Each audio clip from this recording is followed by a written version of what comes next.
All right. Welcome, everybody. So far, so good. Let me just try to adjust this so it's not too bad. Let's hope it stays that way. Hello to everybody. Skies are good. Hopefully they will continue to calm.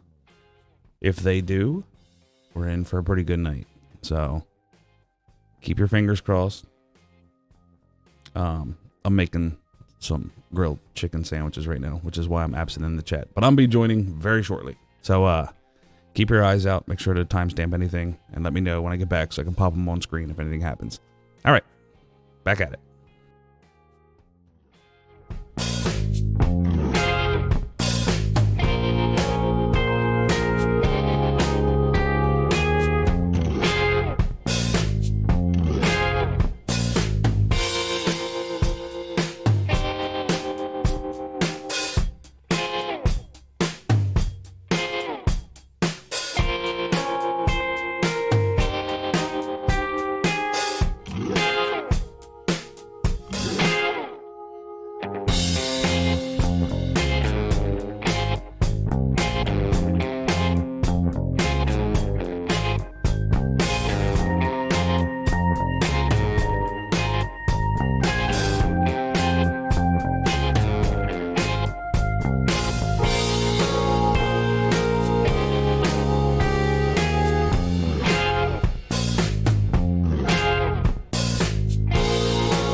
All right. Hopefully everybody is having a great Sunday night. So far, so good. I'm not jinxing anything, but if you look at the screen, you know why. I know if we kept doing it, we'll get at least one good night. Rocket City Astro will be imaging stuff live tonight. Very good. Very good. So welcome to Rabbit and Rocket City Astro. And who told you you were naked? And Alfonso, Blind Dude, Roni, Derek, Super Monico? I probably messed that up. But anyway. And of course Ted. And everybody else that I missed that I don't feel like scrolling up to the top for. Welcome. It is yeah, let's hope this continues. We're only at 9 o'clock. We're still 68 degrees in the air. So we're and I'm gonna talk about the temperature. For the new people, the information on the current moon is in the top right corner. So moon direction, that's basically if you step outside, you know coordinates, you know exactly where it is in the sky. The second one is the moon altitude. It's basically telling you how high above the horizon on either side it is. And the moon distance, that's self-explanatory. It's how far the moon is currently from Earth.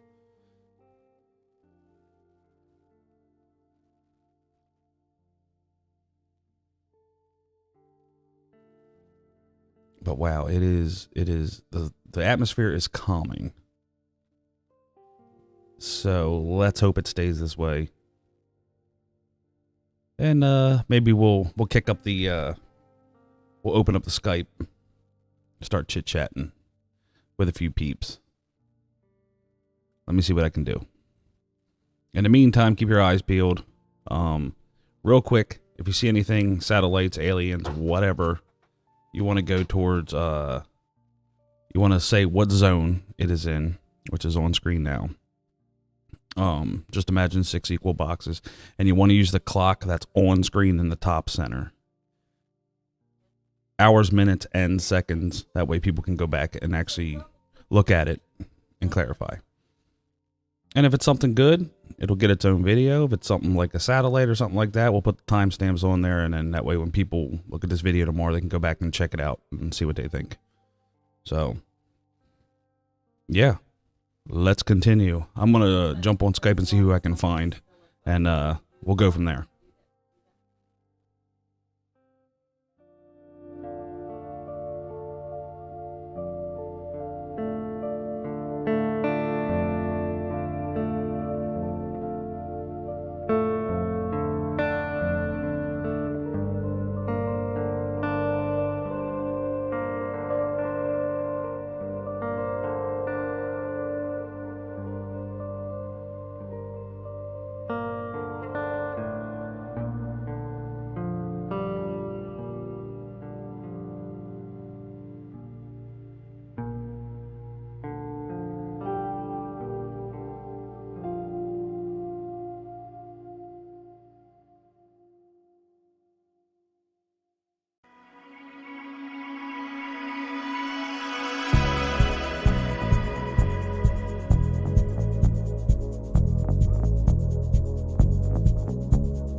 God, I love technology. Only at this point in human history can we sit here and look at a planet over 70 million miles away. That's crazy. Mm-mm.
If you look to the kind of, hold on, let me see here. You only see this during this moon phase, and it's only for a little while. But if you look, let me see. It's pretty much in zone 6. I'll try to point to it. Hold on. Let me see here. But you only see this ridge at certain times during the waxing moon. But it's really prominent right now. Oh, Venus is back. Never mind. He's getting there.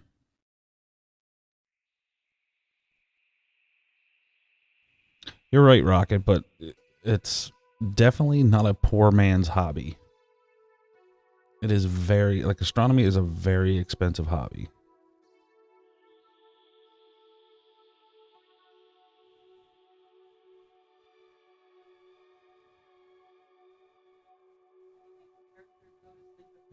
Mm-mm-mm. Amazing.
staying up. I'm wildin' out. I'm leaning in. I'm leaning in.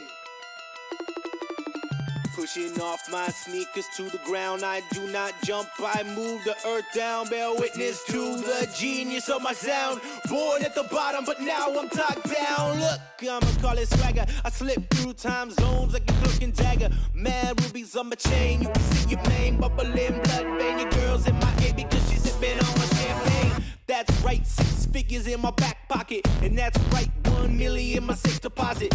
That's right, I'm trill all day. On my way to a million, staying real all day, man. I rejiggered the game plan. Scoop up your girl and she's getting the spray tan. Ha!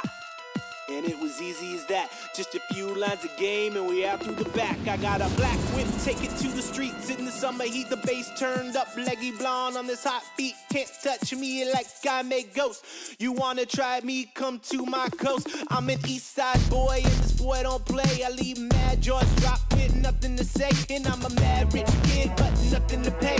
Sharp tongue cut you up like a fish fillet. I'm just a bird on a wire singing songs into a fire. You can hear my screeching tire till the moment I retire. But I'm still so young, so I gotta go hard. This is I should stop after 16 bars. I'm staying up.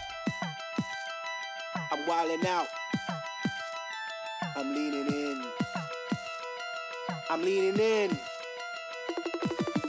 Pushing off my sneakers to the ground. I do not jump, I move the earth down. Bear witness to the genius of my sound. Born at the bottom, but now I'm top down. Holy on the mic when I spit, call me father. Spirit of the king, I take like marauder. Haters gonna hate, ain't worth $1. Don't cry to me, you're a baby, you're a toddler. Damn, that nuts in beast mode, constantly keep them chicks in heat. Quite possibly the best of all time. Skill with the rhyme, that's what they say, go read my biography. This is where I get real quick. Nuts deeper than the sea where the water is thick.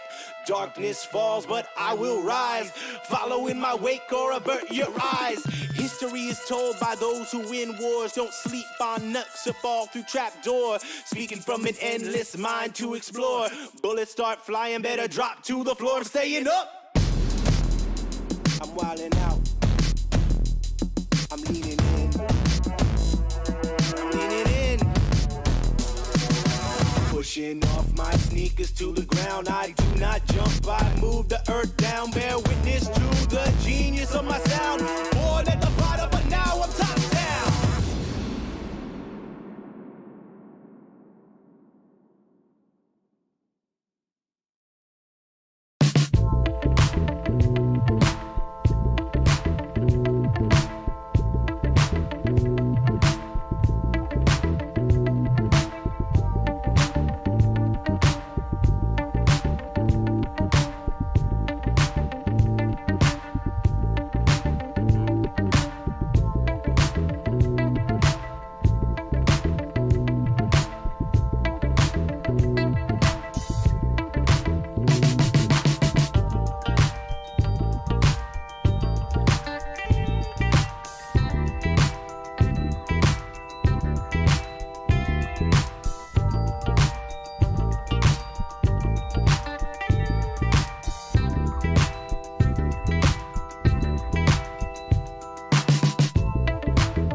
Oh, hi, Mark.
What a relaxing night for moon viewing. I like it. I tried to get Bill on with us, but he doesn't want to. He's jamming to music. So if you know where he is, he's probably on Trovo or something like that. But man, has it been a good night so far. And we're still 54 degrees above horizon, so we got a ways to go yet. Yeah, it'd be nice to have a conversation with Bill. Just kicking back and chilling. Instead of talking about astronomy all the time. Even though, you know, we're streaming the moon. Go figure. You know. What's up to Rabbit and Lady and Pilot and Mr. Schmidt? Trying to figure out what else we got here. Franzotti? I hope I'm saying that right. Franzotti Jr. Sparrow. I'm coming back in the back. I'm trying to figure it out.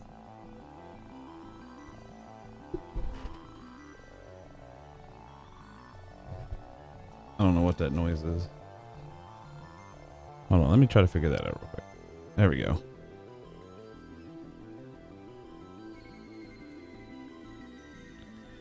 So how's everybody doing tonight?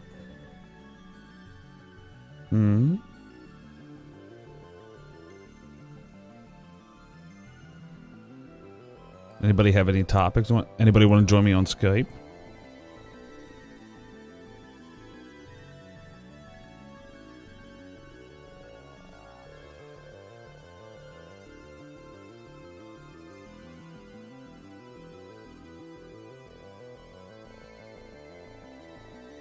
I was wondering what that noise was in the background. Here, my cat has his water fountain, and when it can't get to the water, it makes all kinds of noise. So hold on, let me go put water in the cat fountain. I'll be right back.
Crazy bunch of nuts.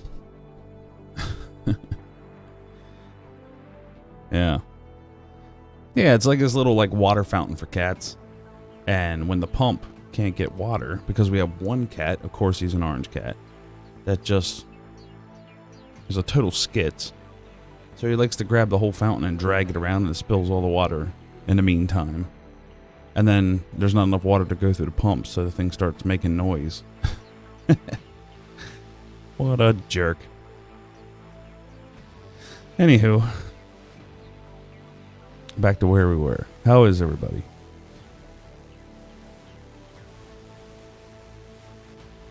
What a night. Been good so far. We got a ways to go.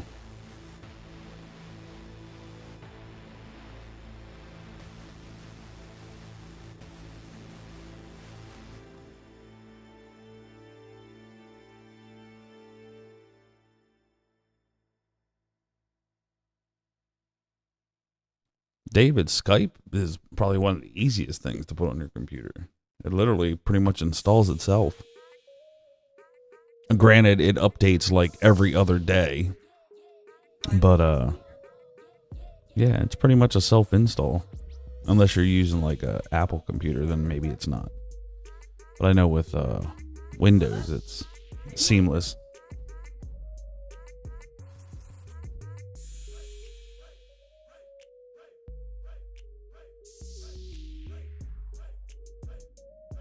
Yeah, I heard that. Nothing ever works the way it's supposed to.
Hello, Cindy. Welcome to the stream.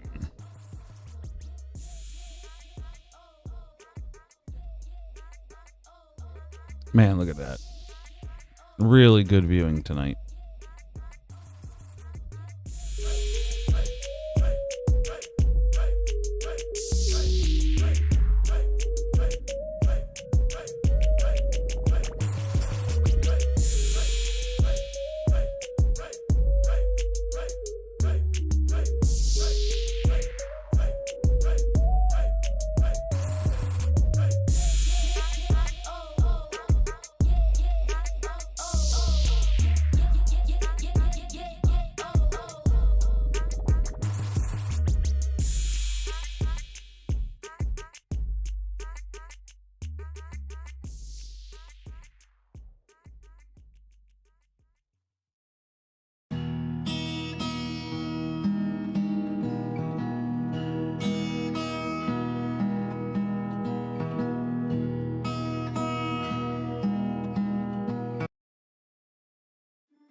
All right.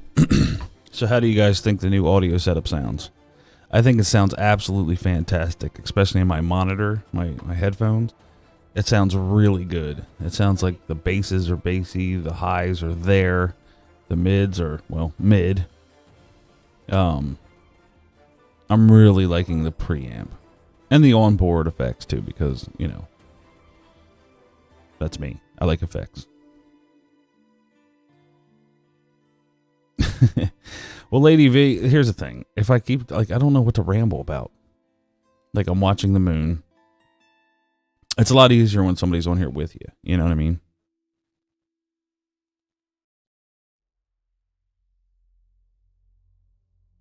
So I'm not really sure what to talk about.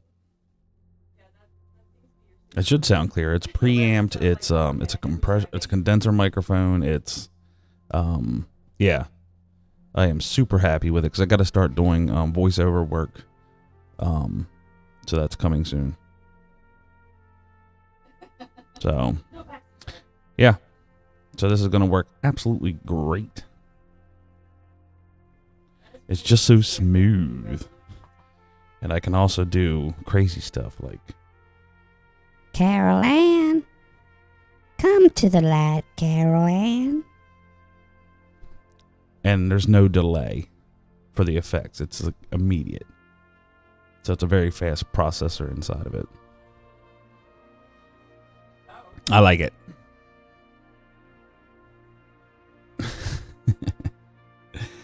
Yeah. And we got a sample board. So, of course, we were using that a little bit last night.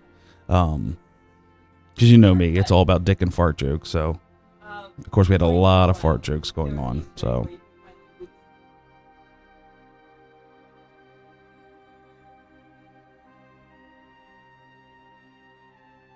Oh, yeah, the super bassy one. The Hello, I am God. Please. Autographs will be signed after the show. I love it.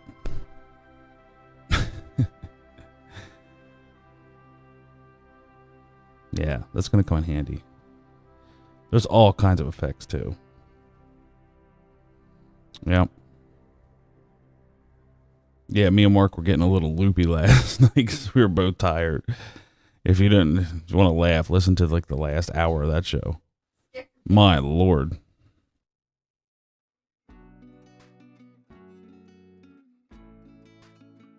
Now tonight, Mark is doing a stream.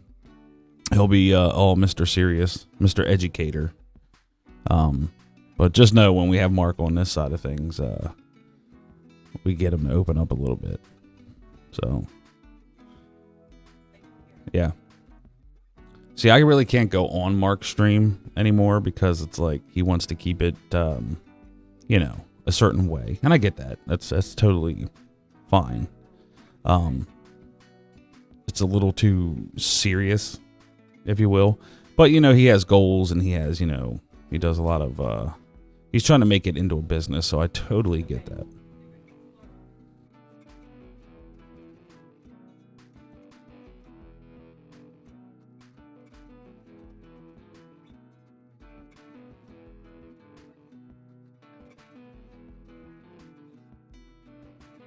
But when we have him here, guess what?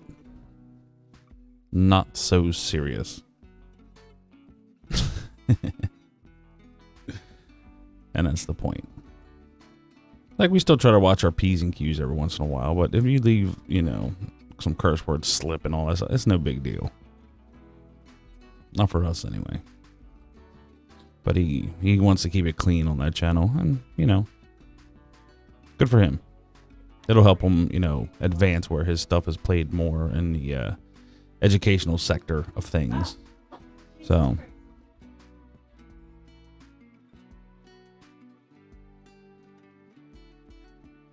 I don't know, David, are you calling us not academic? How dare you? Yeah. We did go academic for a while, and then it was just like, you know, nothing but flat earthers, and you know, you explain the same thing night after night, and yeah, it just gets annoying. So now I rather talk like a real human being and have real conversations and tell the people to fuck off if they don't like it. You know, that's kind of the area I'm in right now. So, yeah, I'm done trying to convince people of science. Let them believe what they want to, you know. But I'd rather talk like a real person than some rigid librarian. You know what I mean?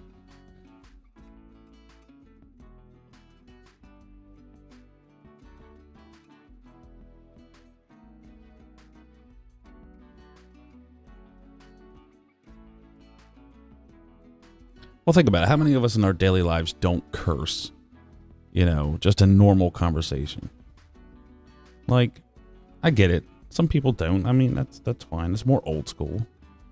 But most people these days, you know, it just doesn't sound like normal conversation, which is why they're allowing it more and more on television, you know, broadcast television in the States anyway.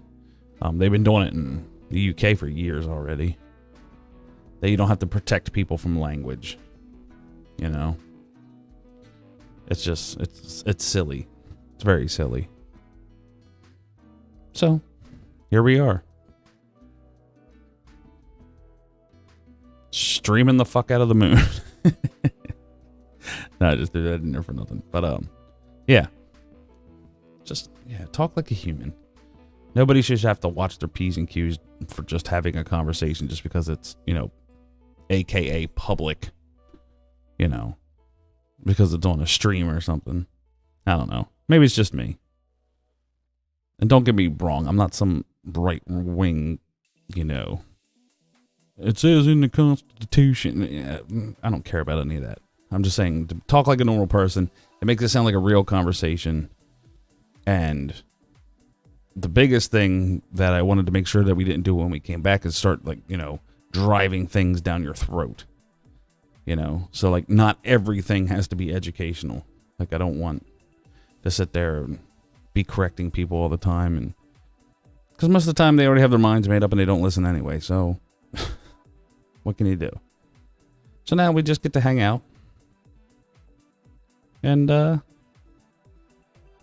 yeah. Yeah, well, here's the thing. I talked to people at YouTube about it.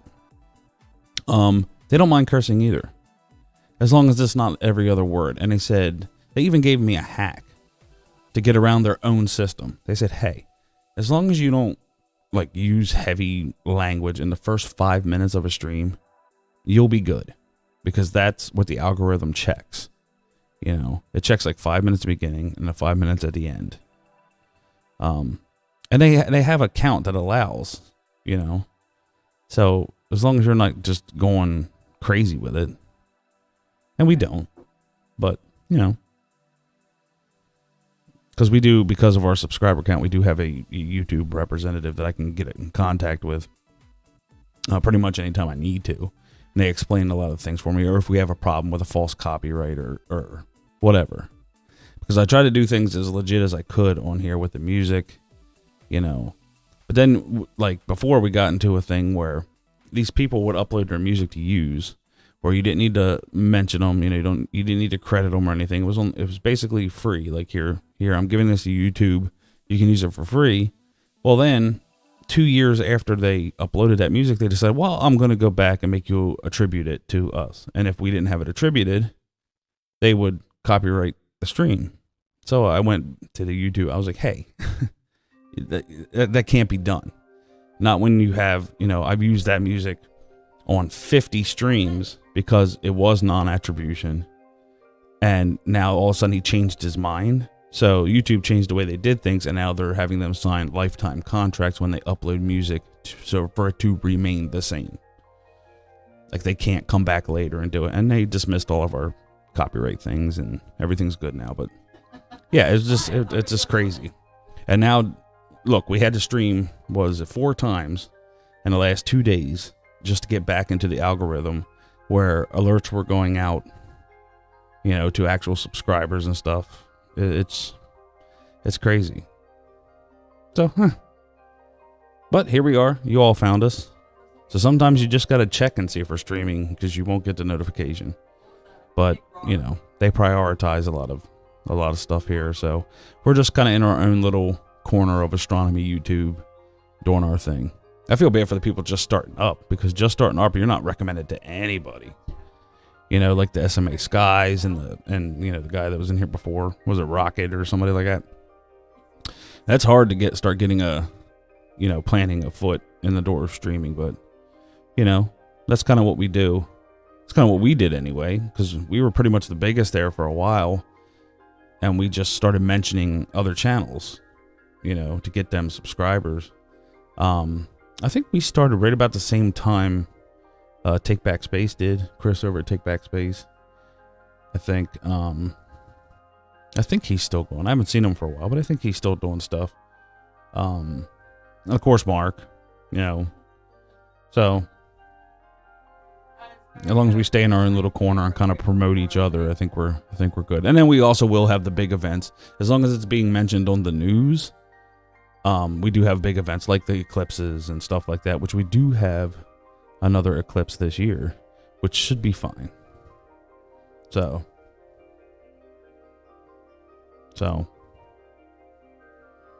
let's hope. Yeah, I know. If I've never asked you, what does SMA stand for? Is that like a name? Like, is your name SMA? Or is it actually stand for something? Or is it just like a channel name? I meant to ask you that last night.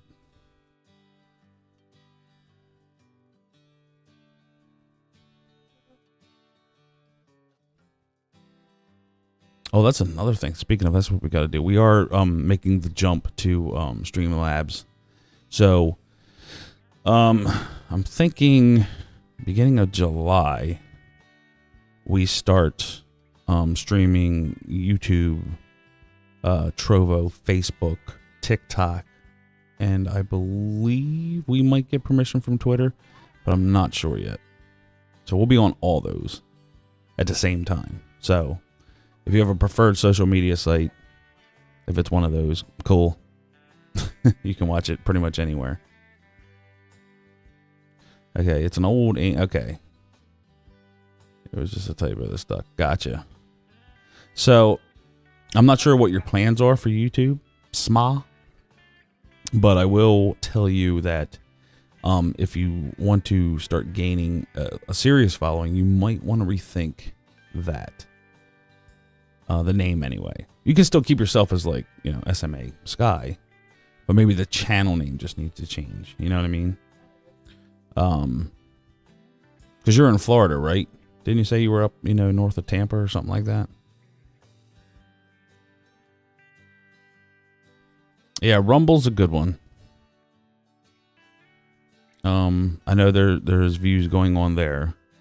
Once again, it's going to be hard to topple YouTube because YouTube does. I mean, it took so much time and so much money to get everything down pat that a lot of sites now just have to copy that, but they don't have the incentives or the personnel in place to actually run this big of a media conglomerate. So we'll find out.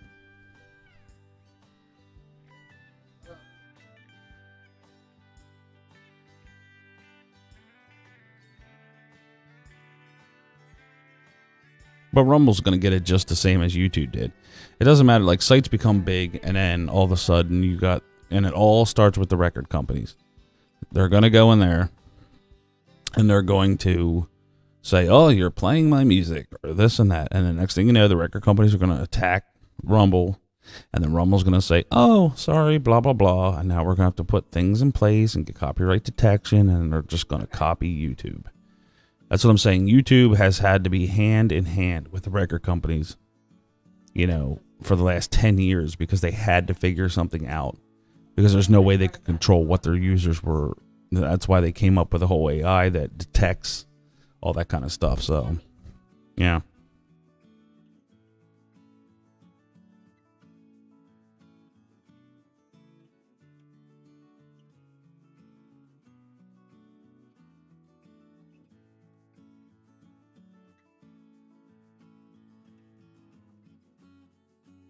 Paul said don't mind him. He's just, while the moon's bouncing around, he's trying to get the perfect alignment on that wide field so we can object watch and it just tracks the moon nice and smooth.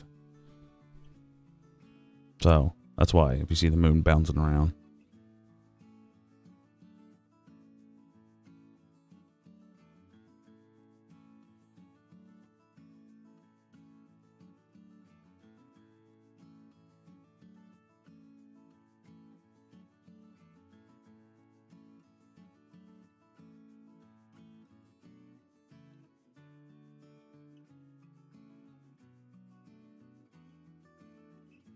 Yeah, Florida is just complete shit when it comes to astronomy streaming. But, you know, we've done it. We've done it for so long now, we kind of get used to it, you know?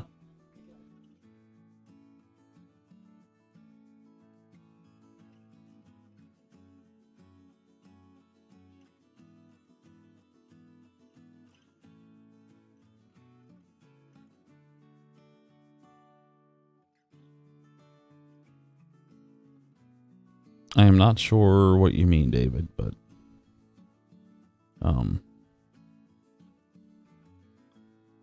I know we had like an illuminated video that we would play that shows why and how the moon gets illuminated, but yeah, I'm not sure. I think I'd like deleted that a while ago.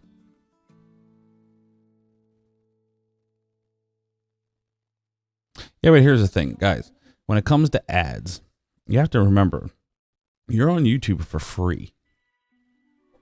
Like, you don't have to pay anything. You can watch as much content as you want. You don't have to pay a dime.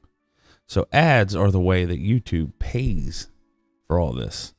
For us to be able to have a repository of, you know, 6-7 hour moon streams for the last almost 10 years. You know, imagine what that would cost us if we had to do that, you know, on external hard drives. You know, I mean, you have to find a way to pay for it. And little 5-second ads just aren't going to do it. You're going to need some non-skippable ads. And truthfully, all the big names in streaming have followed the lead of YouTube because, once again, they were the innovator of it. So if you go onto these streaming platforms, you know, like Hulu and Amazon Prime and all that, they're all doing the same thing. Non-skippable ads versus skippable ads. They'll do a nice little mix of both. You know, and truthfully, the fact that they made them smaller ads these days is like you'll never get stuck on a 30-second ad on YouTube that you have to watch. Like, you're allowed, they have the 5-second ones you can skip after 5 seconds, or they have the 15-second ones that are non-skippable, but it's only 15 seconds. So it's like, you know, you always have to have, you know, a downside to the good side. To me, personally, for me, I think we get a lot of content from YouTube for how little they throw ads at us. Now, once again, there are ways to get around it, ad blockers and everything like that. But, you know, I don't mind, especially if I'm watching somebody's channel that I appreciate the content creator. I don't mind watching ads because I know they get a piece of that. You know what I mean?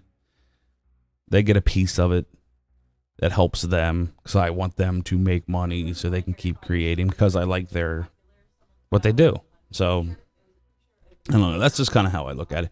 I do donate to smaller streams, you know, to their super chats and whatnot. If I think they have good content, that's what it's all about. So basically, like, if you come here and you like this content, you don't make nothing off of ads. Like, YouTube pretty much keeps, unless you have like thousands of views for everything. You know, but the best way to incentivize people to keep making content is through the super chats and through the, you know, the joining of channels and whatnot. And that allows people, because sometimes people want more content. And sometimes the content creators, like, I just don't have time because I have to work. Well, if they get incentivized to make the content, you know, then they can make that their job and provide you with more content. And they don't have to go to work because they're making the money that they would make at work by making the content that they want. Like, if everybody in here gave us $1 per month, like everybody, just all of our subscribers, that's $40K a month. You know what I mean? That's crazy. But not everybody's going to do that. You know? So you have your people, you know, you basically, all channels have this. It's the ratio. So you basically have 10%. 10% are your returning people, your supporting people, and then the other 90% are your, leisurely watchers that just watch whenever, they want. So let's say 10%. What is that? 4K. If 4,000 people did $1 a month, that's $4,000 a month. That is a salary to most people these days. That is enough for people to quit their day job and make constant content for you. But once again, the people have to decide whether that's worth it.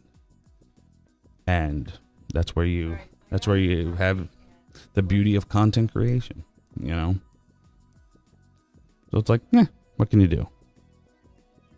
I hope that explains things a little bit better. I don't know. I don't mind the ads. Rabbit's starting on the bourbon.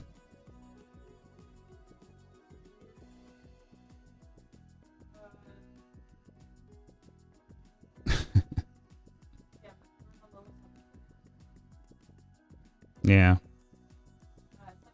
Hey, at least they give you the option to skip the ad. I think that was the best thing that YouTube ever done. Like, listen, advertisers will give you 5 seconds, and then we're going to be... So if you want to say something important, say it in the first 5 seconds.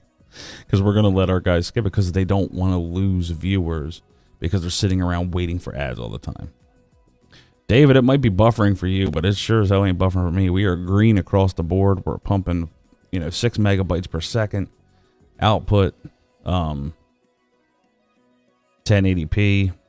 30 FPS. I don't know, maybe your internet's crappy over there. Try dropping it down to 720. Probably won't buffer then. If you're able to, that is. We have pretty good internet now. So we're good. We're good across the board here.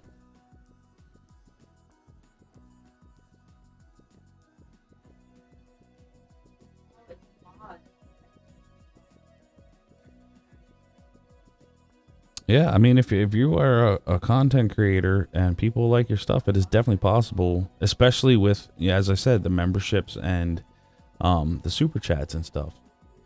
Some people just get it just by making videos and just uploading them. But once again, in order to make a living doing that, you're going to need, I think we did the math one time, and it was like you need at least, I think like 150 to 200,000 views a month would be an okay income. Not the best income, but it would be okay. So. Oh, you're on 240. Wow. You are missing out if you were on 240. You might as well just be on 144, man. Wow. Jesus. 240. That's like... Man, that's bad. So not the best internet over there, huh? And where are you at? Thailand, I think you said. I'm trying to remember. I know it's over there somewhere. But yeah.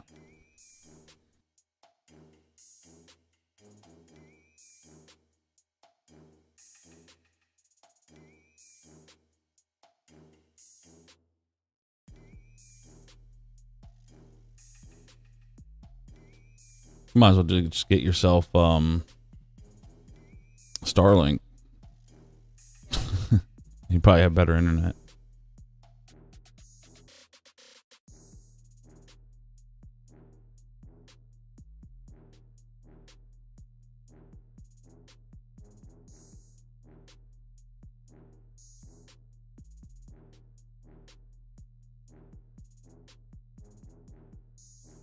Yeah, David's internet's going.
All right, I'll be right back. I'm going to get another cup of coffee. I'll return very shortly.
Okay.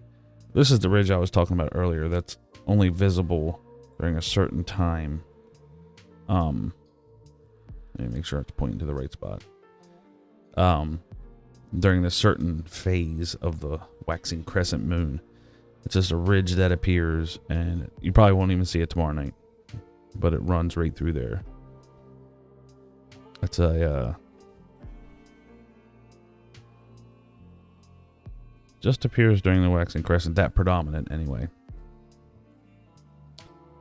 Hopefully that lines up pretty good. We can see where I'm talking about. But it's nice. Sorry, I'm adjusting my microphone. It's the little things, watching the moon for such a long time. And you see like papers on it and stuff, like why we only see it. It's just about the angle of the sun for like 2 days, maybe. Maybe most times, just one day, you'll be able to see that ridge. This one right here that goes just like this. In that very specific area. Which is kind of cool.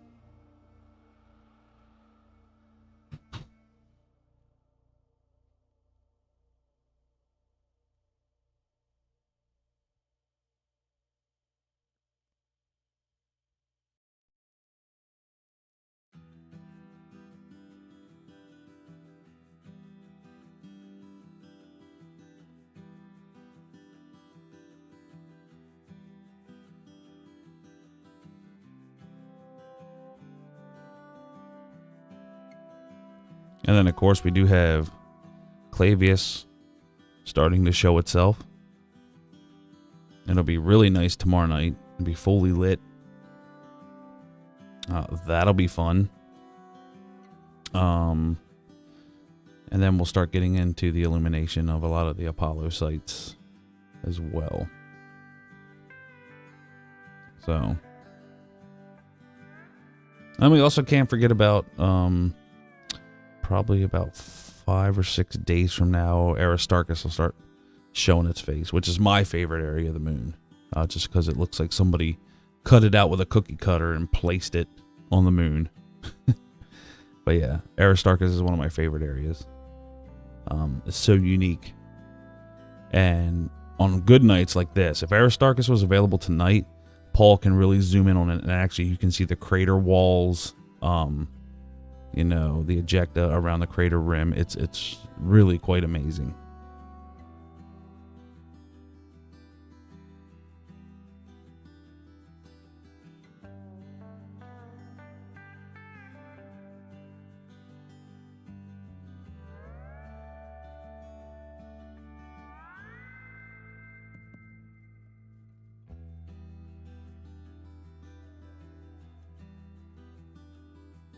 I'm just happy it's been a cloudless night so far. It was after the last 2 nights. Seemed like every 10 minutes, clouds were rolling in.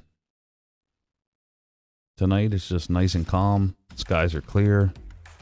You have that storm rocking off the coast of the Carolinas, which is pretty much clearing the way in Miami. So, it's working out pretty good.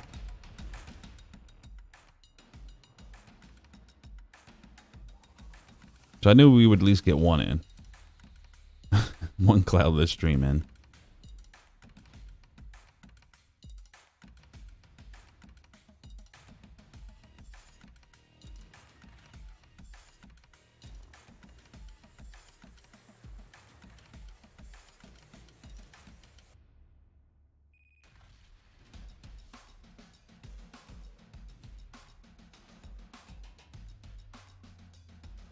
And man, we are still 44 degrees above horizon.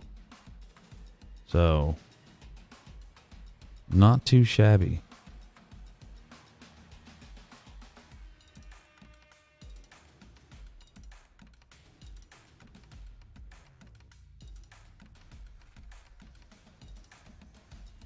Jesus, David, you'd be pissing like a racehorse drinking something like that.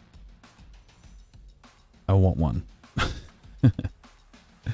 I have a gallon of coffee every morning. It's like a full pot.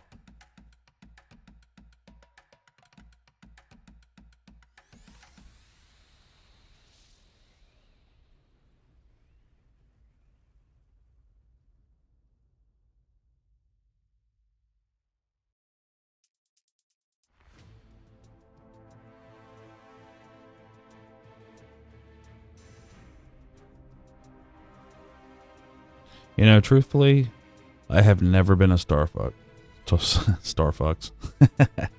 Starbucks person.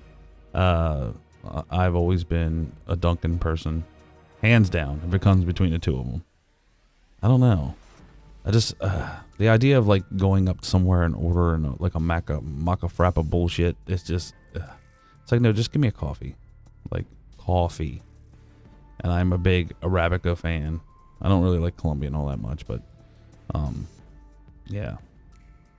But yeah, Dunkin's is the way to go.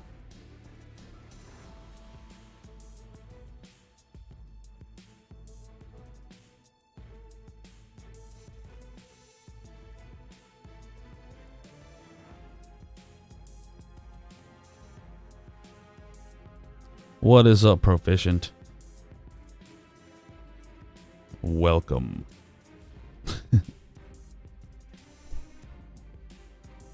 Welcome to the live P&K stream. Amen.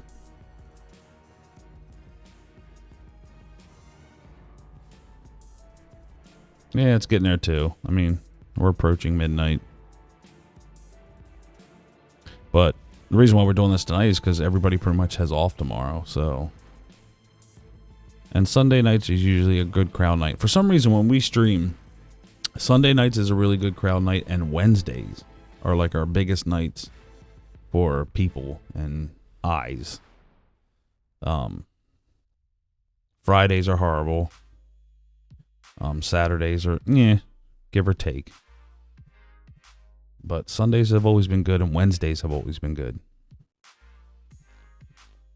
I should try calling Ronald. He was on his way from Minnesota to Bill's house in New York for his annual Pine Bush trek. I am not going to Pine Bush this year. We have decided to visit Bill sometime this summer. So be on the lookout for that.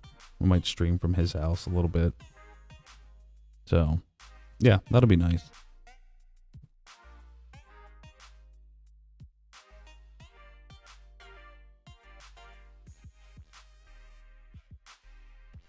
Anybody know if Mark is live yet?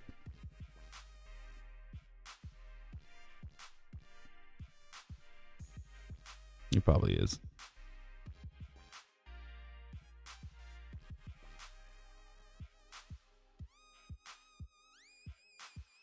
I really think it'll benefit Mark if he was able to take that show on the road.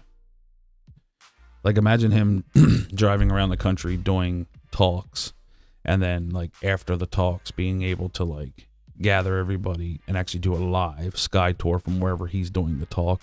I think that would be very unique. So he can do a talk on whatever he wants to. Say from, like, 8 to, or 9 to 11, or 8 to 10, or whatever. And then once it's done, tell everybody to hang around if they want to check out the universe, and actually take them on a Sky Tour live stream right there with the auditorium.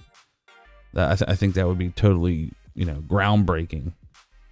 And he's able to do it because he does have the remote observatory that he can patch into pretty much from anywhere that he can get an internet. And these days, high-speed internet is pretty much available anywhere he's going to do a talk anyway. So I think that would be awesome. Maybe he will. Maybe we'll join him.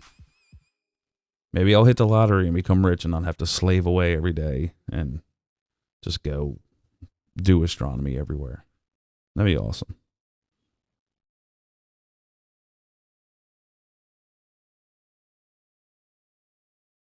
Yeah, David, I have never used Prism.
I'm gonna fart so hard. Oh my god.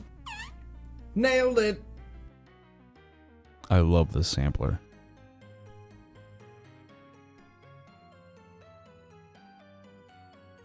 It's so fun and easy to use. That's what she said.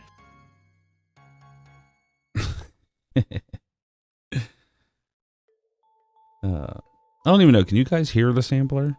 Is it as loud as I am? You have to tell me because I have no idea. It must be my birthday. So many samples.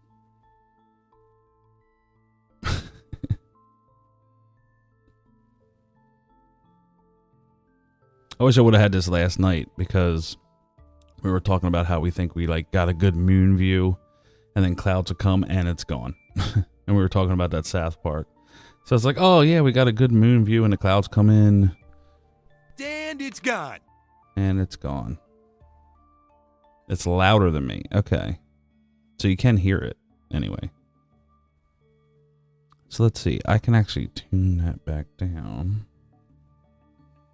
Let's see here. Really? It's louder than me. No, God! No, God, please, no! No! No! No!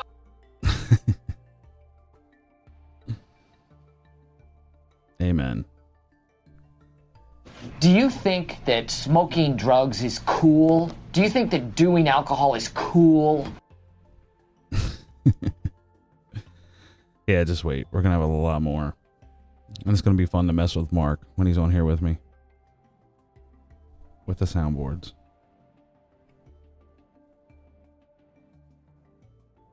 That's good. At least I know it's clear. Alpha beta. What is alpha beta? What are you talking about?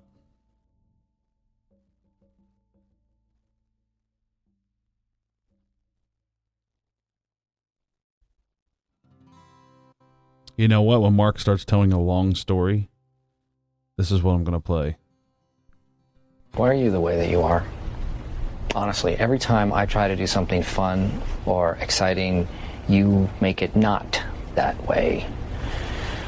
I hate so much about the things that you choose to be.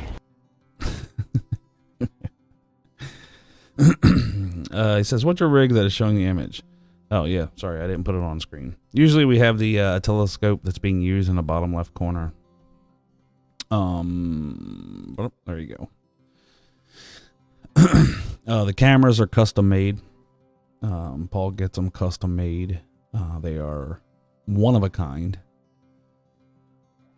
I shouldn't say one of a kind because he has like 2 or 3 of them. So, but he's constantly upgrading them, and eventually we will go to 4K. We're not really a need for it. Not a lot of people have 4K screens. It's becoming more popular, but it's not as popular as you think it is. So 1080p is pretty much the standard in high definition right now. 4K is great, don't get me wrong. But it'll be a little bit before we start using it as a standard for moon streams and whatnot.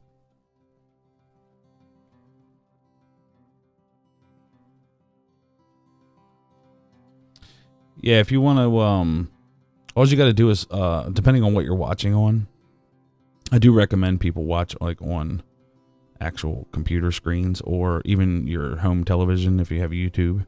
Works really good. But if you're on a computer, all you got to do is hover over the video and everything will light up like the player and everything. And if you go over to the word live and just click it, it'll bring you back live. Because sometimes YouTube does drift. It drifts away from the live setting for some reason. It like detects something on your computer and, so. So next thing you know, 1 minute you're streaming HD and the next minute after that. And it's gone. There you go.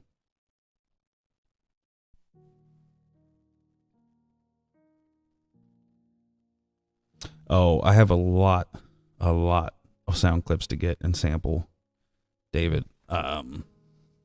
Movie bites, Yeah, there's going to be a lot. I got to make sure I'm loaded up and ready to go.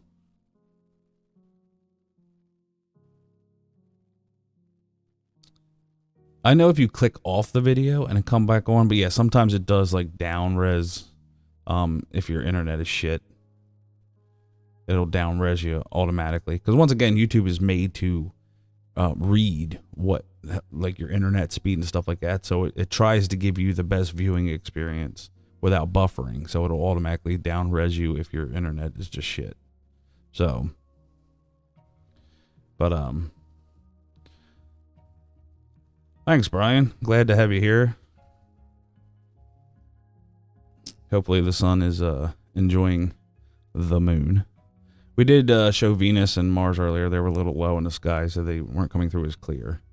But come the fall, they'll be up at zenith during the perfect time, so we'll get them. The one time we were actually able to see the dust storm on Mars, that was a couple years back. So, you know, we can get it pretty good as long as it's in, you know, right viewing conditions. And of course, Mars was closer to us, like the planet Earth at the time, so. What's up, Rita? Welcome to the stream. Wow, 118 thumbs up tonight. You guys went ham. Jeez. Good job. Trying to get us back in that YouTube algorithm. We were in it before. It's pretty sweet when you are in it, because you just become recommended to everybody. The biggest night we had here was the lunar eclipse in 2019, I think it was. Yeah, it was 2019. So we set all of our own records, which I don't think we'll ever beat again. But we had 68,068 people watching at one time, and in the chat. It was insane. The chat was scrolling by like it was a Star Wars credits times 50. So we just kind of let it be a free for all. There was no modding going on. It was just let it ride. And that one ended up, by the time it ended, with 2.2 million views on it. So that's going to be hard to beat. But you never know. If we have a good eclipse this year, which I think is coming up very soon, we might give it a run for its money anyway. So I guess we'll find out. Yeah, that stream was insane.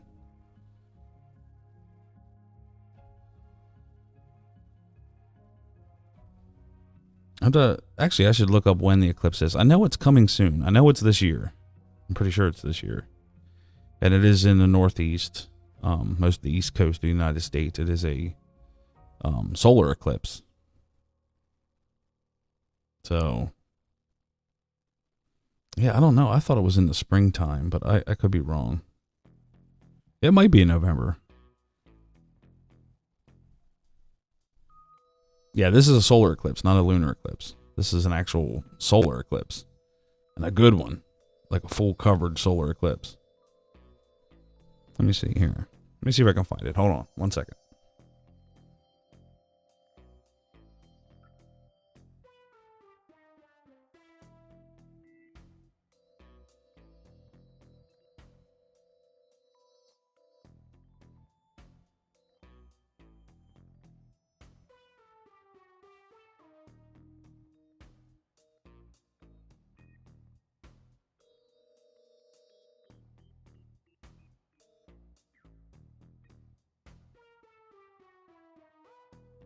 Okay, this is telling me it's on Saturday, October 14th. And it'll cross North, Central, and South America. It'll be visible in parts of the United States, Mexico, and many countries in South America. For where we are... Okay, we will be... Oh, wow. Okay, so on the East Coast, we'll be 30% coverage. So that's not the best. But Mark... with it out in Arizona, will be at 90%. So, yeah. We might just have to tap into his feed and I mean, we'll still do one from Florida, because where Paul is, it should be 50%. So we should get a half solar eclipse out of that. So if we stream that, we'll split screen it, have Mark's feed from Arizona and have Paul's feed from Miami at the same time. I think that'll be pretty cool. Because last time we had the solar eclipse, we caught the meteor impact, and we had to confirm it with Griffith Observatory and a bunch of other observatories across the country, because we thought it was like a camera anomaly or something. But no, those other ones caught it, and we actually caught a meteor impact on the moon during the eclipse, which was awesome. So let's hope it happens again. Fingers crossed.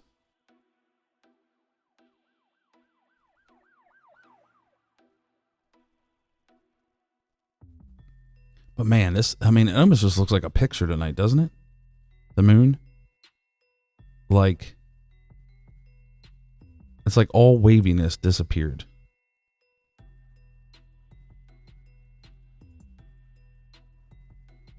Thanks, Caleb. Hope to see you around more often. Don't be afraid to jump in the chat and get to know everybody. Yeah, you said you're up north of Tampa, right? So you will actually be, you'll be in that 50% too, SMA. SMA, what is your actual name? Like your first name? Because my lips do not like saying SMA for some reason. I think it'd be easy here for me to just call you by your first name, if you don't mind. If not, if you do mind, no big deal. You know, I'll deal. It is. Actually, we were scanning at the time, but over on SkyTour livestream, Mark D'Antonio did get it. Griffith Observatory did get it. And you could probably look it up, and I think Mark isolated it in its own little video. So, okay, Sam, even better. Great. I'll start calling you Sam for now. Thank you, by the way. Yeah, there's also, is April the one that's the Northeast? That'll be in the Northeast United States. That'll be full coverage. I think so. Yeah. This one's going to happen it'll begin in Oregon at 9:13 a.m. Pacific time. So it'll be, basically 12:13 Eastern time. So right around noon, which would be perfect for Paul, because that's when we have the least amount of atmosphere in a way, because noon it'll be directly above them. So that'd be nice.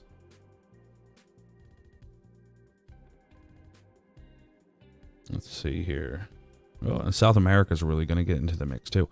We need to find some people to partner with in South America, like telescope people in South America. I put this call out before, and I'd love to find somebody in Australia as well.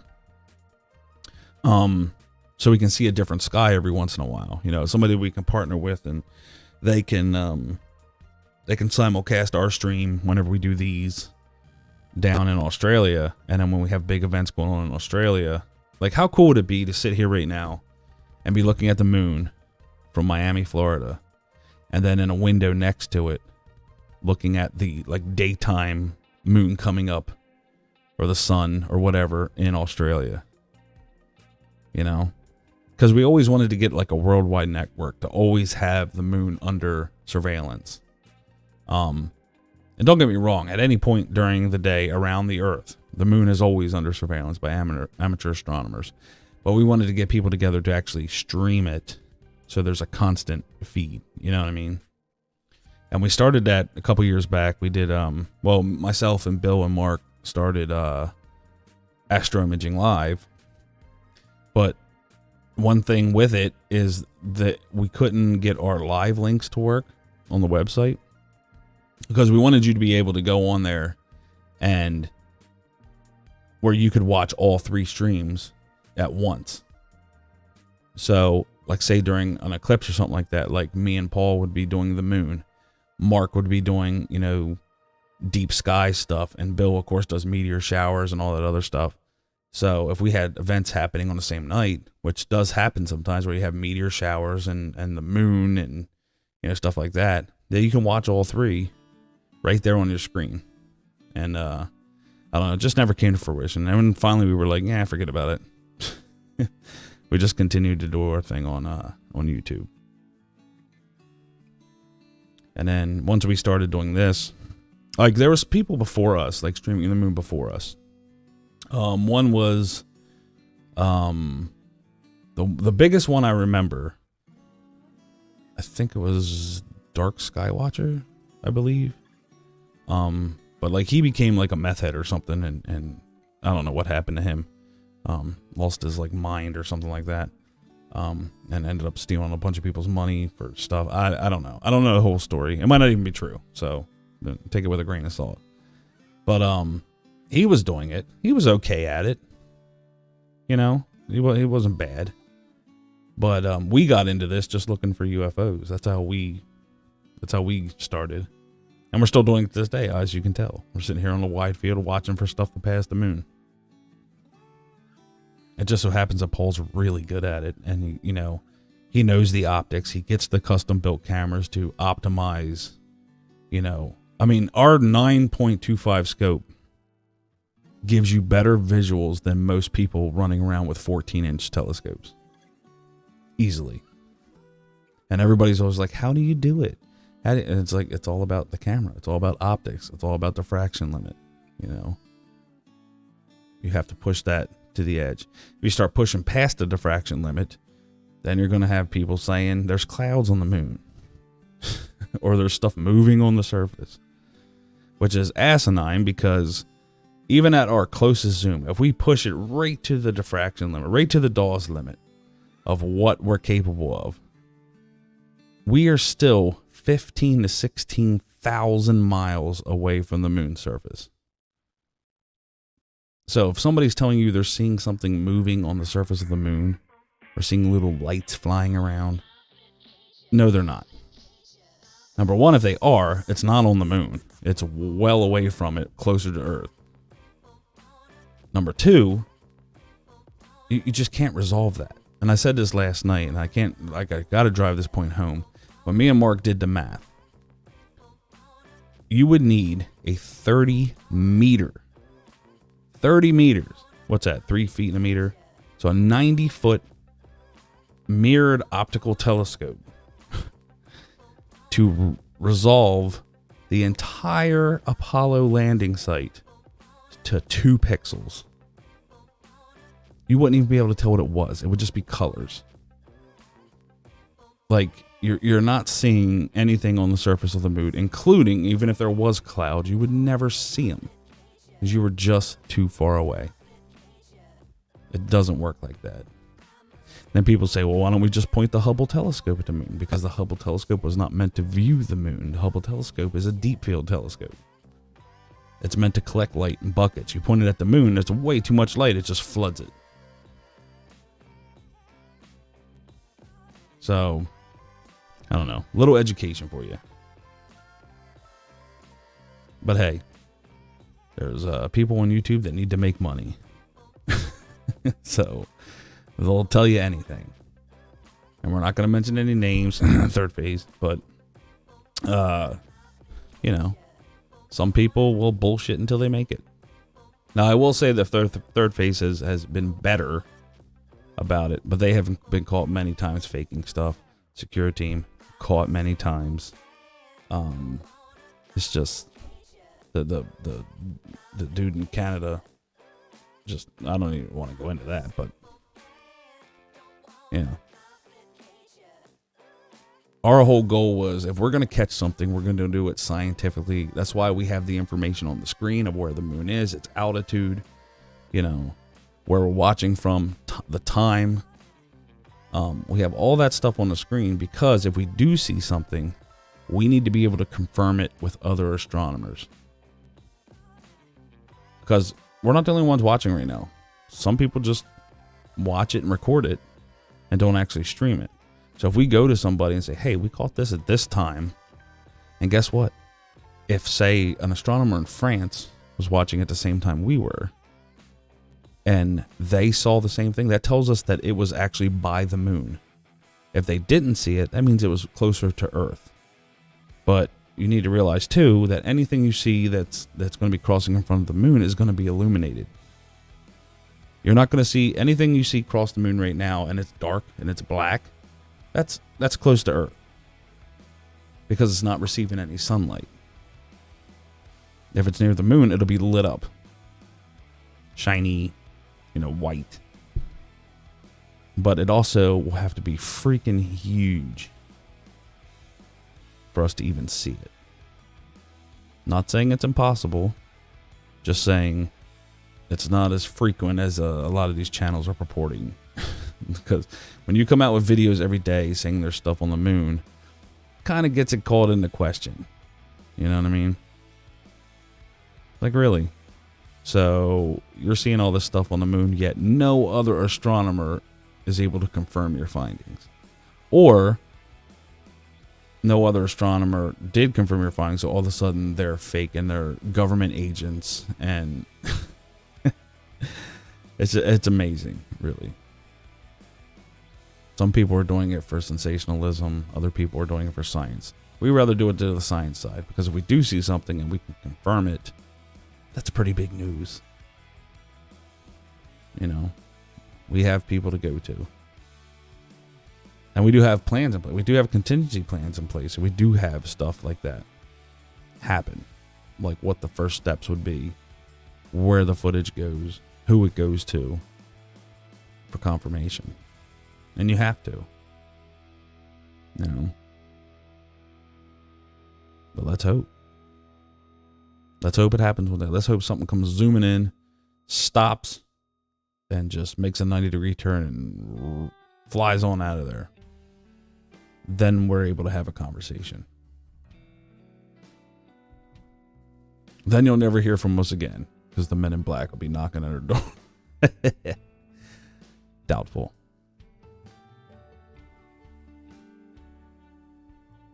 So let's hope. Fingers crossed. That's why the more eyes we have on this, the better. Whether it be here, whether you're watching somebody else's stream, just watch.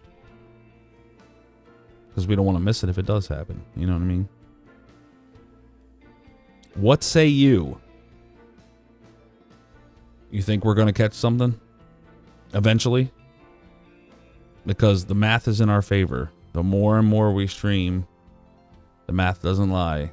The more percentage chance of us catching something goes up every time we stream stuff. So...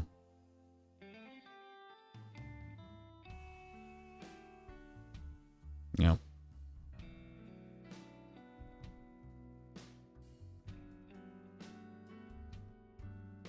But man, what a good night. What a nice clear night.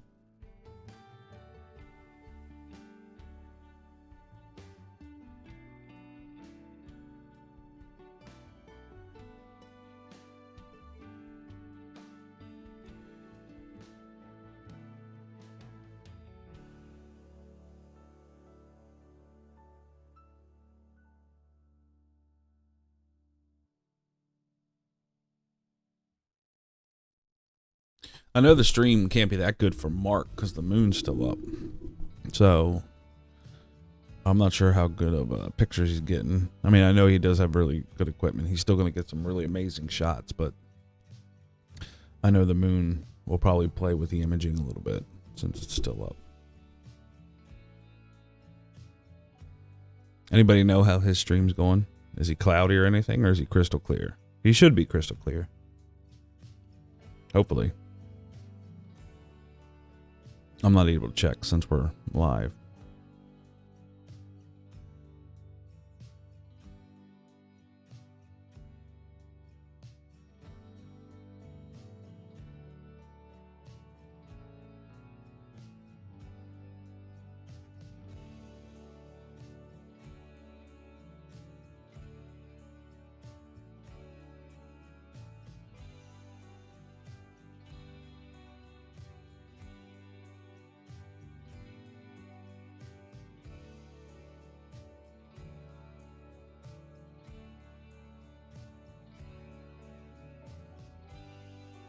Yeah, David. So basically what it is when we first start streaming, especially this time of year, is when the sun goes down.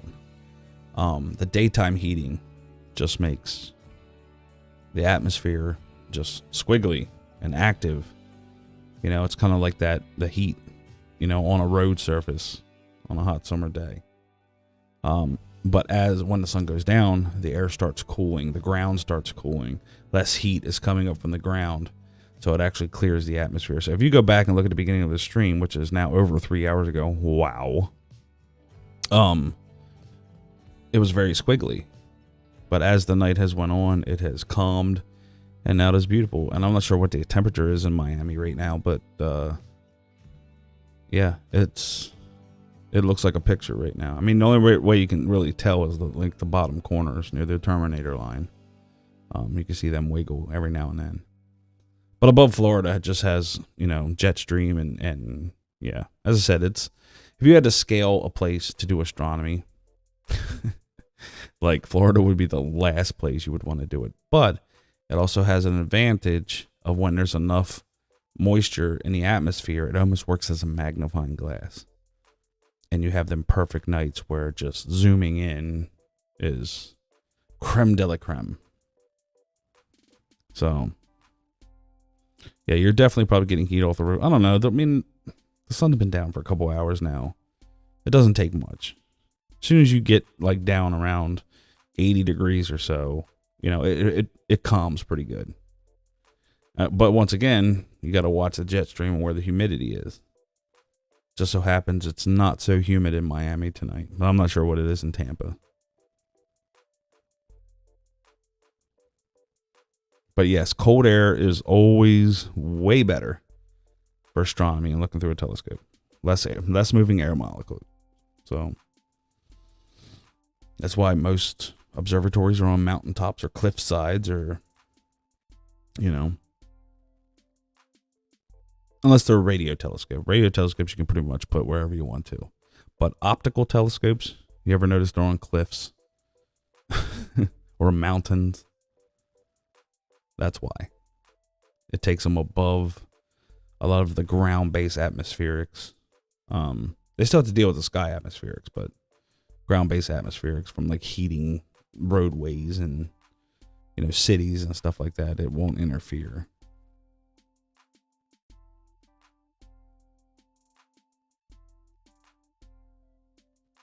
Actually, was it Sam? Yeah. Sam, what kind of telescope are you running? Are you running a Meade or Celestron? Or something else, Orion? And what size?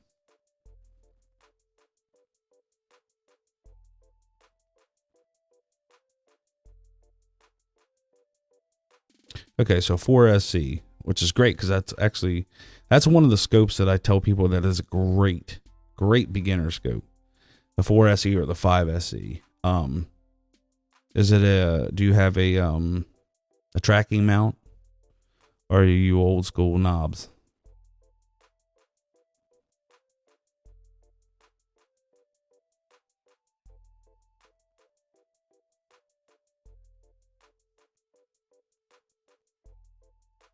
Standard tracking mount.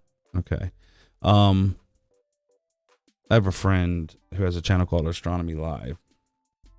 And he has made tracking software for other objects besides planets and stuff like that. And he tested it with the SpaceX launch. And we actually have the video of that on this channel. He let me upload it here as well.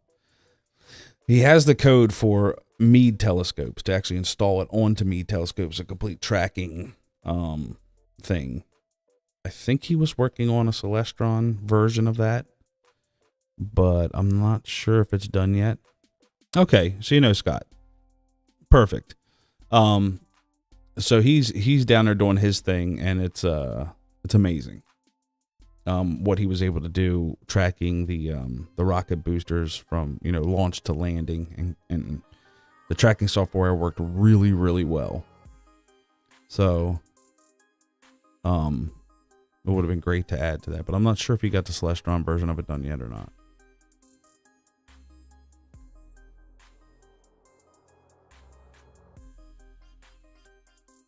Yeah. Possibly showing the landing sites. Yeah, I mean, well, they're not really visibly there yet, Dave.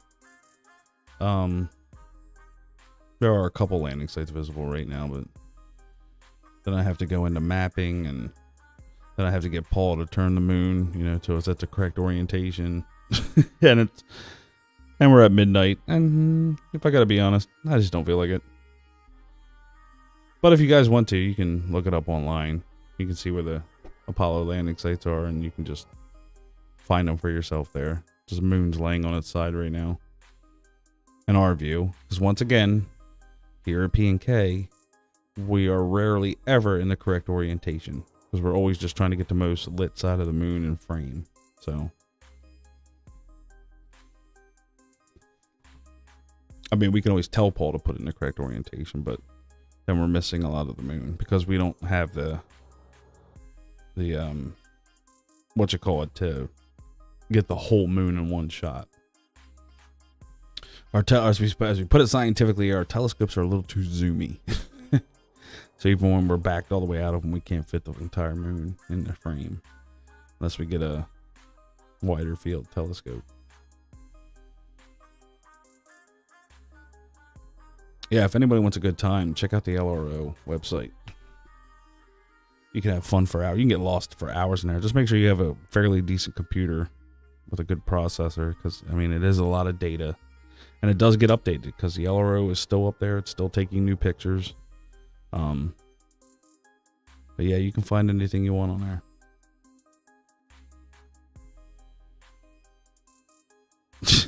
there. Thanks, Pilot. Thanks. Maybe I'll have to donate $2. Once again, we are not here for the money.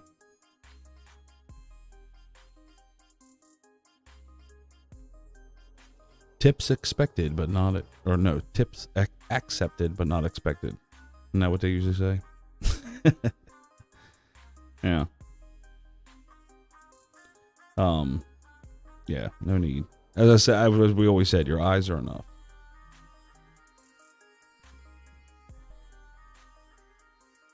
What do I got marked on? What's he doing? Why am I getting things that say Marcus on Facebook? Maybe he's not streaming? Or maybe he is. Oh, there we go. He just might be streaming on different platforms.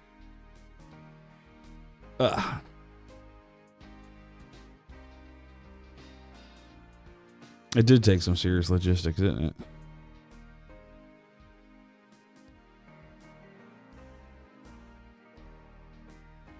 And we have now topped 120 thumbs. You guys are awesome. So we topped out around 60 people watching, down to 23 now. The diehards, as I call you. And we're still 38 degrees. Oh, wait, I don't have my glasses on. Is that 38 or 36? I think we're 36 degrees above horizon.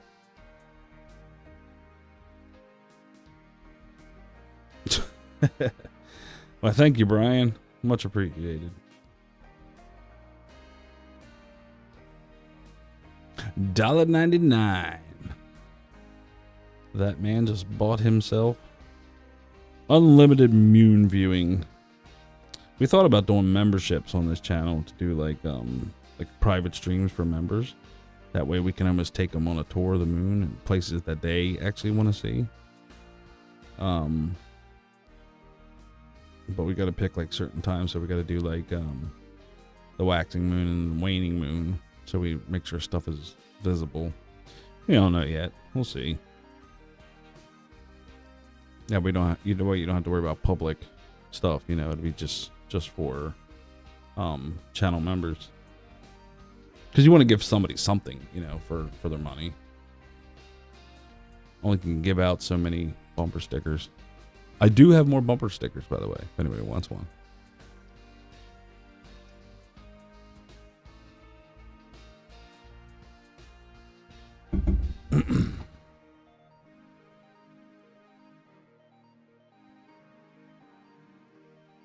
Yeah, I probably have 100 bumper stickers left, maybe.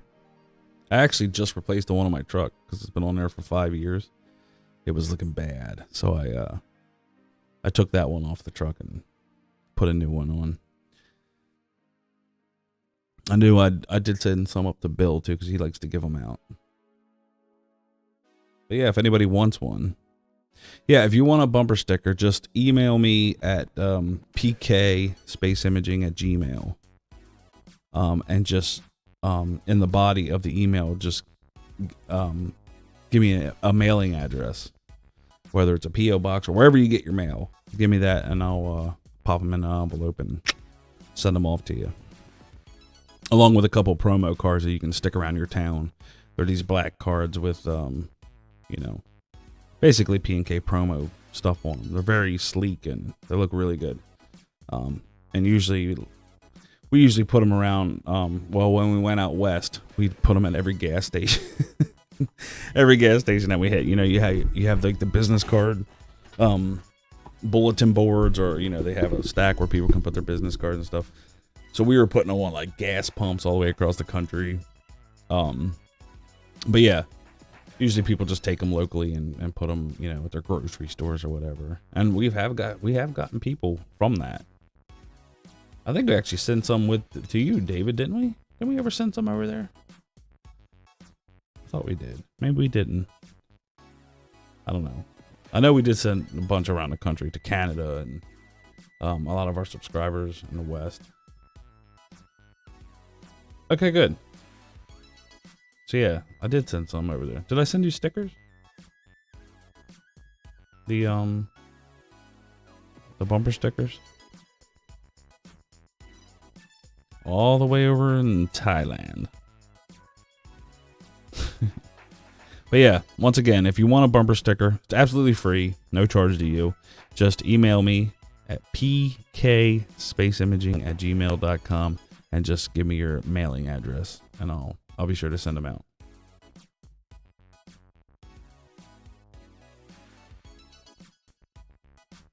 It's going to cost me like $17 just to send a sticker to David.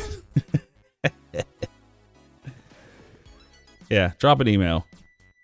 I'll send you one. I'll send you a couple over there, David. Brian, same thing. If you want to just drop an email, I'll send you a few up along with the cards. pkspaceimaging@gmail.com if anybody wants one.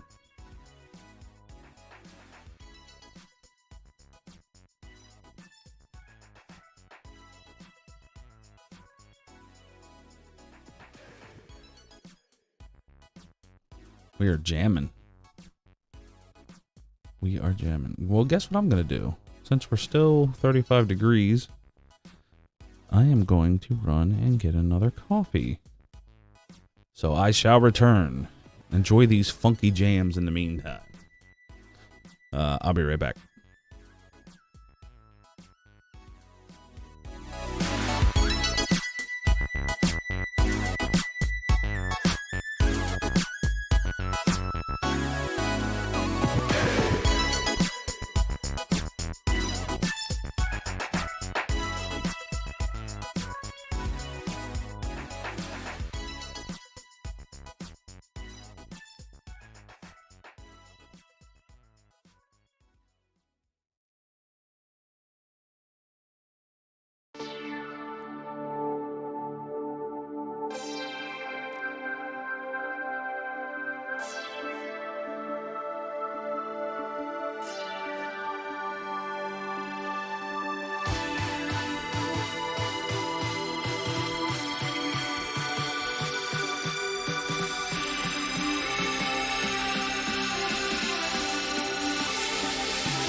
I went to Juan Valdez himself.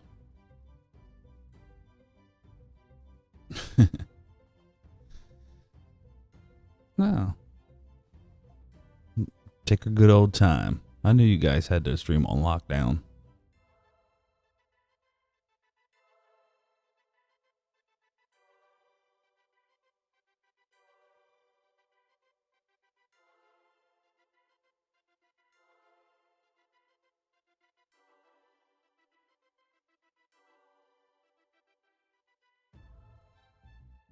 Brian, I did get the email. I will get them out as soon as possible. See you later, Lady V. Have a good night.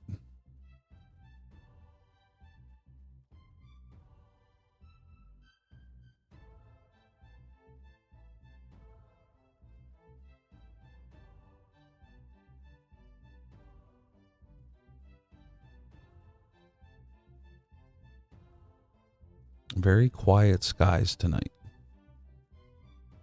We haven't seen much of anything, not even birds.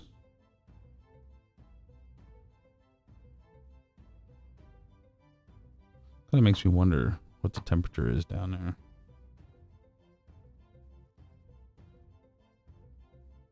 Let me find out real quick.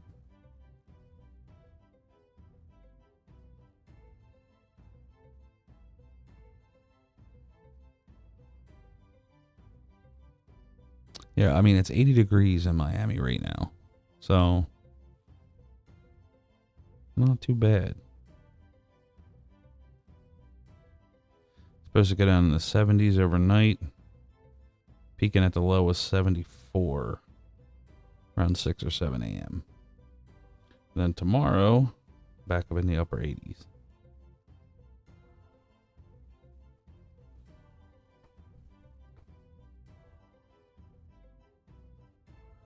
That's all right, though. I don't mind watching the moon. I remember that one time we had a 747 just come right in the shot. Scared the crap out of me.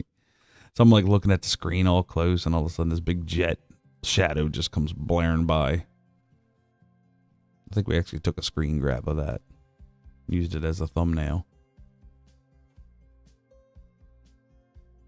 Yeah, that'd be nice to catch Starlink. Just gotta be right place, right time.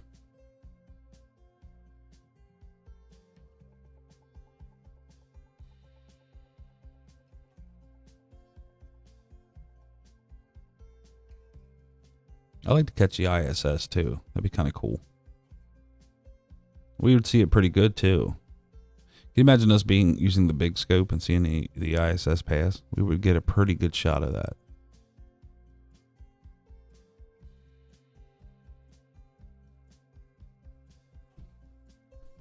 Even on this view, we would get a pretty good shot. I mean, it would be small, but it would still be cool.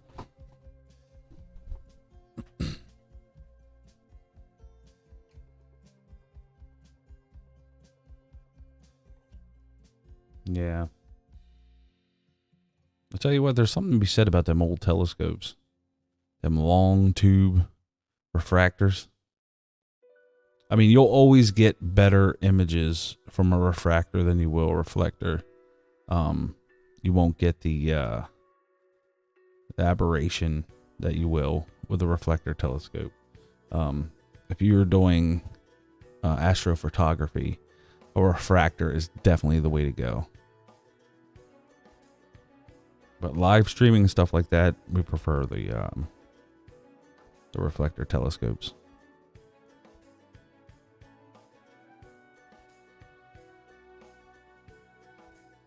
And these ones seem to work out fine because we use these two all the time, the 80mm and the 9.25.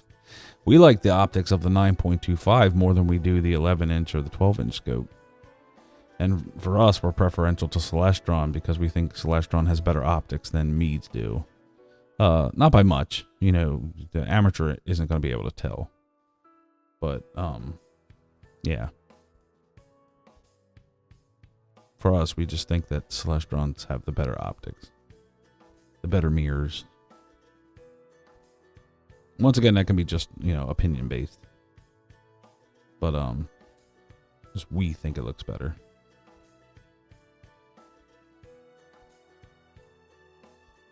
Alright, David. I'll see what I can do about getting them out to you.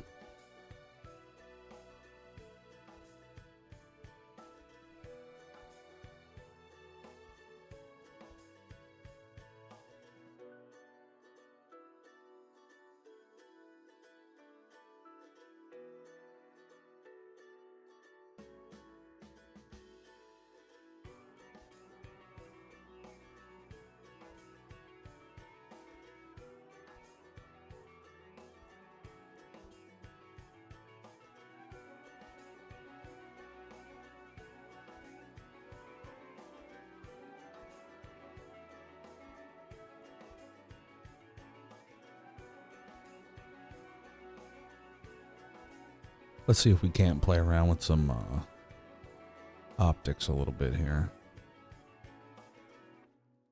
See what we got. See what we can do.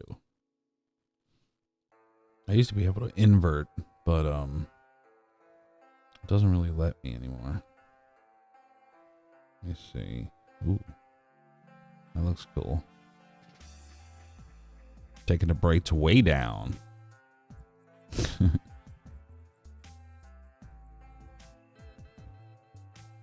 What do we got here? Well, that looks different. It looks like hell itself is on its way. Let's see. What do we got here? Oh, that's really pink. Oh, there we go. See, red is the easiest on the human eye. See, that don't look too bad. Give it a little bit of color, just like that. There we are. Color multiply. Oh, color at. Okay, so OBS changed their stuff around here. Okay. Not too shabby. It actually looks pretty good. Not too bad. Really pump some colors in the Mario.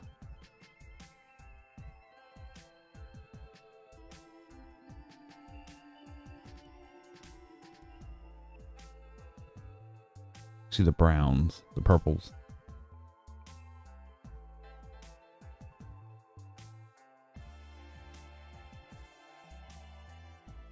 And all of that is from the UV radiation baking the surface.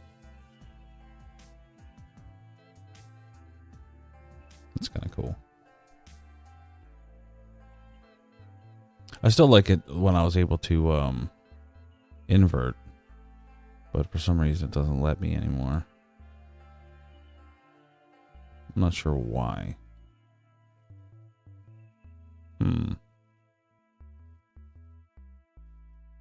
What is this? That's not invert. Oh, that's different. Look at that. Huh. That's if you run the gamma way up. What's this? Oh, okay. That's brightness. Who knows? Back to defaults.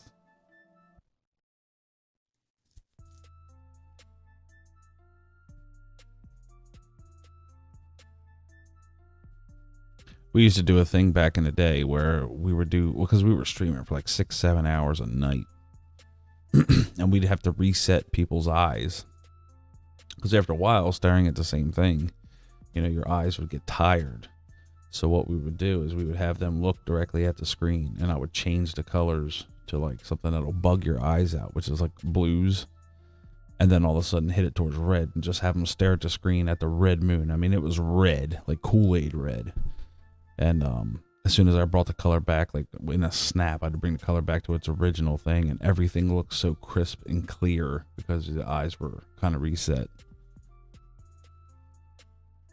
I don't even know if I can do that anymore because of the way they switched everything around now.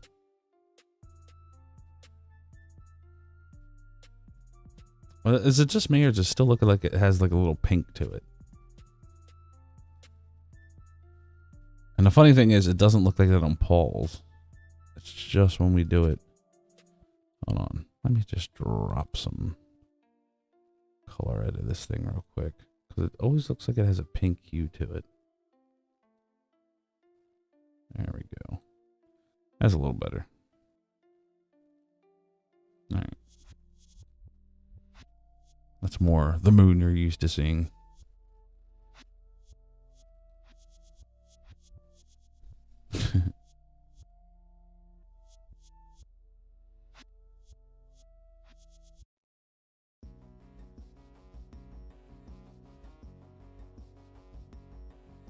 Wow, look at that. YouTube even put me on 720.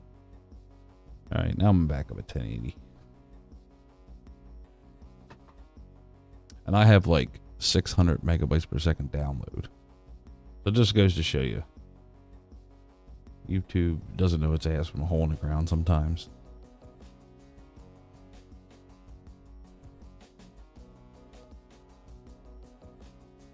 Still looks a little fuzzed.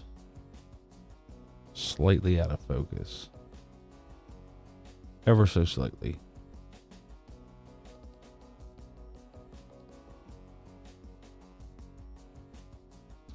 So it's really up to you guys how long you want to go with this. I mean, we can go until the moon sets. We can knock off soon. If everybody's tired, just let me know. Either way, I'm game.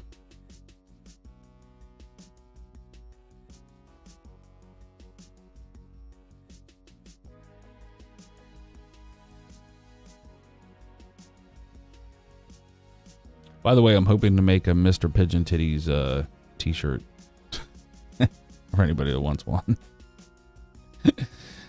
To explain that one, you're going to have to be around last night when me and Mark were getting delirious.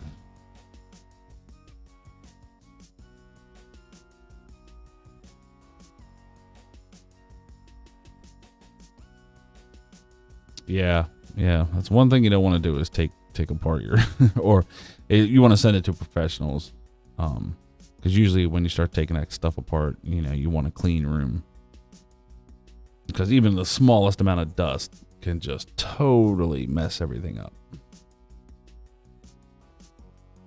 What is up, Fantasy?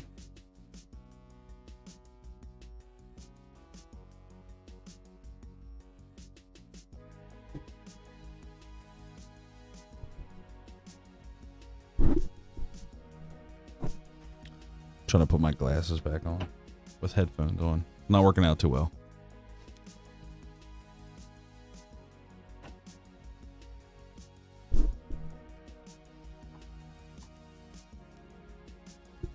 There we go, much better.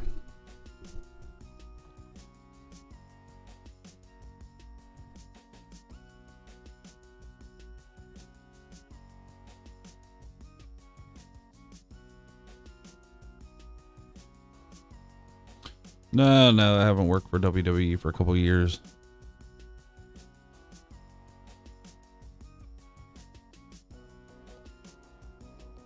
Thought about getting back into it, but I don't know.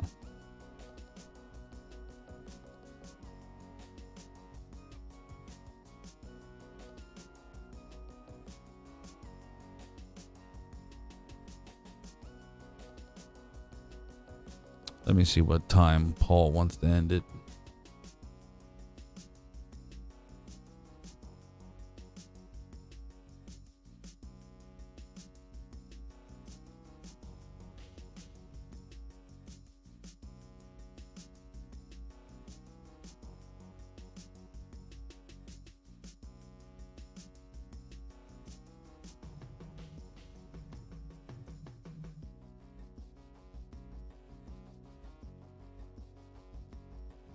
Sweet.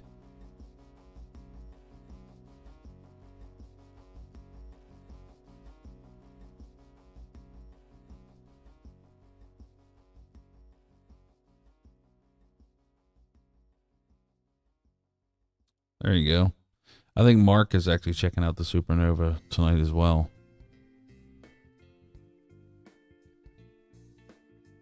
Over on SkyTour live stream. You can just look for that. Search for it in Google or in YouTube. Should take you right to his channel. He's live now, I believe. There you go. Fantasy just posted it.